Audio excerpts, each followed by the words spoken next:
2018 Toyota Corolla air filter and cabin filter replacement. So for the air filter, you want to come under your hood. There's a wire harness on the air box right here. We're going to lift it up gently and move it to the side.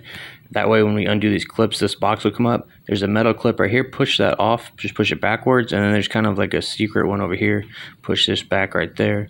Once these are off, you should be able to lift this up and out. There are these little fingers down here. Be careful. You want to go forward towards the driver wheel. And then once you get this up, you're going to just come in here and kind of just grab this and pull it out.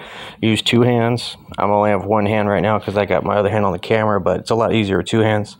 So lift up the airbox with one hand, pull this out with the other hand. Notice there's a little tip on this corner. That's there for a reason. I'll show you in a sec. Here's my air filter replacement. This is the part number. It's from Toyota. It's a OEM filter. Here's what it looks like. And then this one has a tip on the corner as well. Also, it has an arrow right here. I'll show you how it goes. So this goes in like this. So that's the orientation it should be in. They kind of make it dummy proof.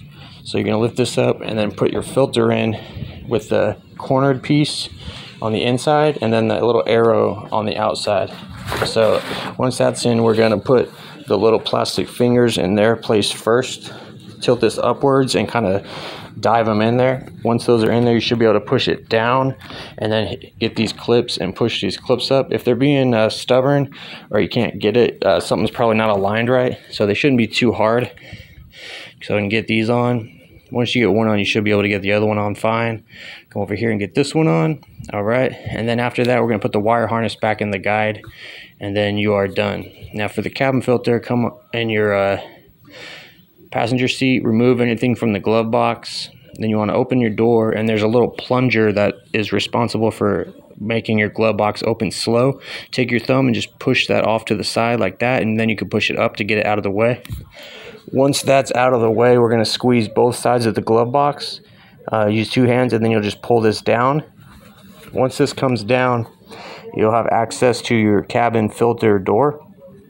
Here it is right here. There's a little tab on the right. You're going to push the tab and then gently push this forward and then just pull it out from the other side. The other side doesn't really have a tab.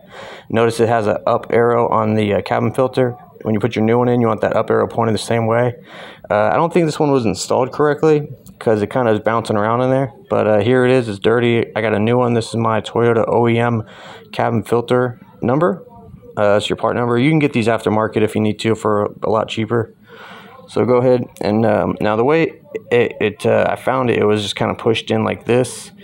That's fine, I guess. Make sure the up arrow is pointing up. But I went ahead and turned mine sideways because it seemed like it just covered more of the blower motor that way. It was like it didn't go in quite as easy, but it seems like it just covered the whole area of the blower motor. So I think that's how it's supposed to go in. And then when we put our door back on, you want to put the left tab in first. Just go ahead and just put that in, and then we'll go to the right side, and that should just clip and lock into place. And then that's it. If you break your cabin door, you can get a new one. Push this straight up, and then we'll put our plunger back on. Right here, just pull it down gently, and then push it over this whole thing. And there you go. And then you should shut your glove box and should be good.